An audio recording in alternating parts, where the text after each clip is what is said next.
and could host the Warriors in a play-in game. Steph Curry has been playing like an MVP, leading Golden State to the 4th straight win last night. Joined by one of my favorites, Ric Bucher, NBA analyst. Yeah, get that out your eyes, CB. It's time to go to work. Also joined by my guy, Slick Rick. And we got to talk how much the Lakers should fear the Warriors. Fellas, I told y'all yesterday, I think the Lakers are fine as it pertains to 7-game series. But when it comes down to one game against the Warriors, I am now like Slick Rick, cautiously optimistic. I'm now like Slick Rick, skeptical. Because when it comes down to one game, I think about the Warriors. Did they just beat the 1 seed and the 2 seed in back-to-back games? Do they have the best record over the last month since April 10th in the West at 13-5? Is Steph Curry averaging 36-5 over that stretch? Is Draymond Green nearly averaging a triple-double over that stretch? Did Steph Curry go 4 for 24 over the last 2 games against the 2 best teams in the West, mind you? And the Warriors still win because Andrew Wiggins is coming off of his best game of his career? When I think about the Lakers fearing the Warriors, not for a series, but for one play-in game, it makes me a little bit nervous. One play-in game, do or die, is going to come down to who has the best player on the court. If LeBron James is 100% healthy, to me, he's always the best player on the court. But we know this. He's not going to be 100% healthy if he's on the court at all. Anthony Davis, he's rarely 100% healthy, even when he claims to be 100% healthy. So that leaves Steph Curry to be the bad man and the baddest man on the court. I think that the Lakers should have some fear if they got to play the Warriors in a play-in game. But, CB, you tell me, how much of the Lakers fear the Warriors in a play-in game? Well, the stuff you said at the end was the critical stuff. Is LeBron going to be healthy? Is he going to be on the court? Is AD going to be healthy and on the court? If they're not healthy and on the court, then certainly there should be some fear there. But if they play, and even if LeBron's 80, 85% and AD plays, then let me see, on a scale of 1 to 10, how much fear should they have of the Warriors? How about a 1? All right, as in no fear. All right, I don't care if it's a one-game situation. I get what you're saying in a March Madness type deal, one and done, kind of, because then you just go play the 9th or 10th seed, and you still are in the playoffs or have a shot.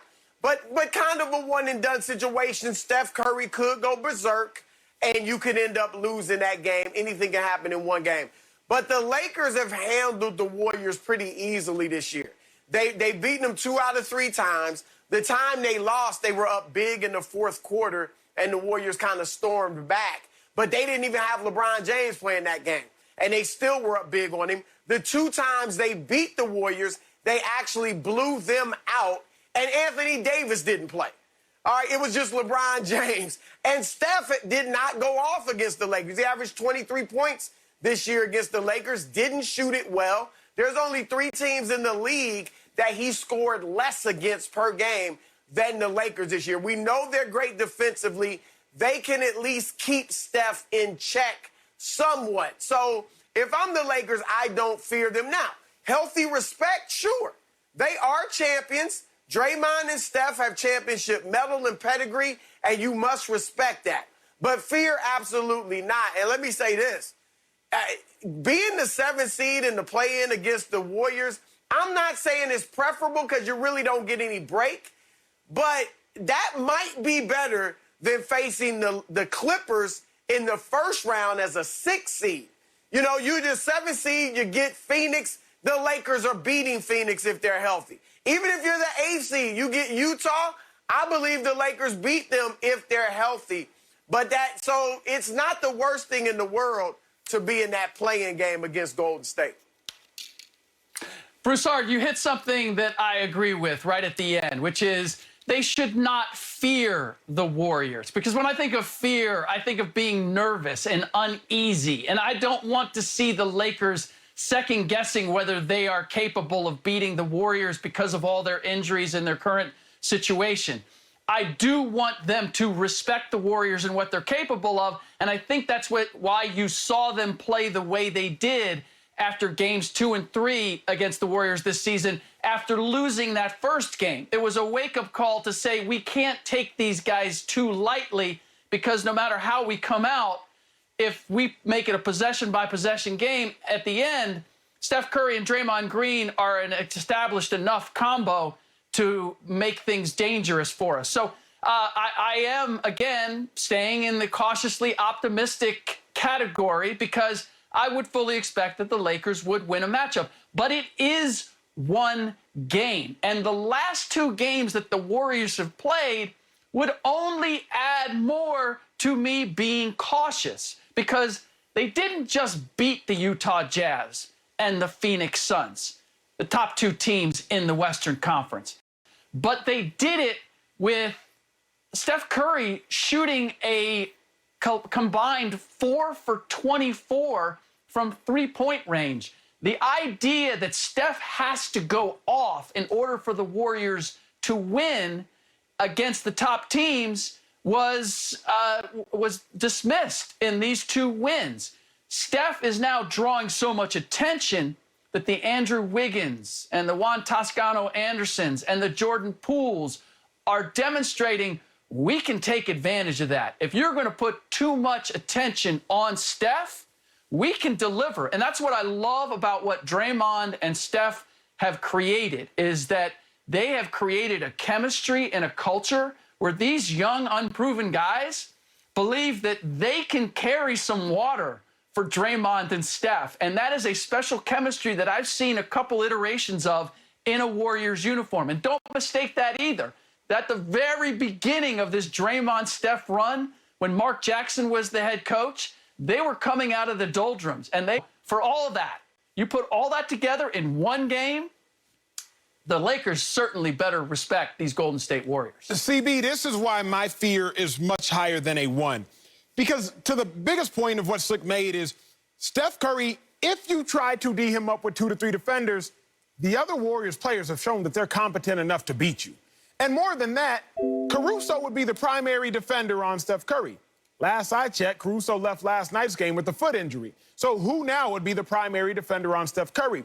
As long as Steph Curry is on the court, regardless of who he is playing with, that team that is being led by Steph Curry has a chance to beat you. Particularly if you're the Lakers, you don't shoot the 3-ball very well. If you have a great shooting night and they don't, you're going to be all right. But who's to say you're going to have a great shooting night? And Steph Curry's capable of dropping, 49 points in 29 minutes, even though he only hits 3 3-pointers in a game? That, to me, says, yes, the Lakers should be confident, but they should also be concerned with the fact that they can get caught slipping if, indeed, they are slipping and have to line up against the Warriors. See, I don't think the Lakers have to load up on Steph the way that Phoenix did last night. I mean, Phoenix just threw everything and everybody at Steph, and that left it open for Draymond, who's a great playmaker, and then Wiggins, who can drive and score. He's not much of a shooter, although he's been better this year. He was able to, shoot mid-range jumpers and get into the paint. So the Warriors really don't have great shooters outside of Steph. Poole can get hot here and there, but for the most part, if your defense is scrambling, that opens up the lanes for the other guys. But if you can guard Steph and, for the most part, stay true to your defense and keep him from going off, then you got a much better chance of stopping Golden State. And I think the Lakers are capable of doing that because they're obviously one of the better defensive teams in the league. Well, this is the misnomer when it comes to the Warriors, because we think of them in the Steph histrionics and all the three-point shooting, that they are an offensive team. They are very much like the Lakers. They are 22nd in offensive efficiency. They are 5th in defensive efficiency. That's not for the last week. That's not for the last month. That's for the entire season. Very sneakily, they are a very good defensive team, and it's where on offense that they are not always efficient or ideal. So they are very much built the same way that the Lakers are. And that's why for one game, one night, I mean, 1 out of 10. Come on, Broussard. You got to give them a puncher's chance. Get me at least close. A 3, a 4, a 1 means that you're basically saying they have no chance. And they've already demonstrated this year by winning that first game. There's always a chance. There's always a chance, especially. Well, see, I was playing off the word fear. Okay. I was playing off the word fear. I'm with you. Like, yes, respect them, no doubt, because they could beat you, especially in a one-game situation. But fear, no. I can't go with fear. Well, let's make no mistake about it. Respect can turn into fear real quick as soon as you end up in danger. And if Steph Curry starts knocking down threes, that respect will alter real quick. Coming up, Baker, Lamar, and Josh Allen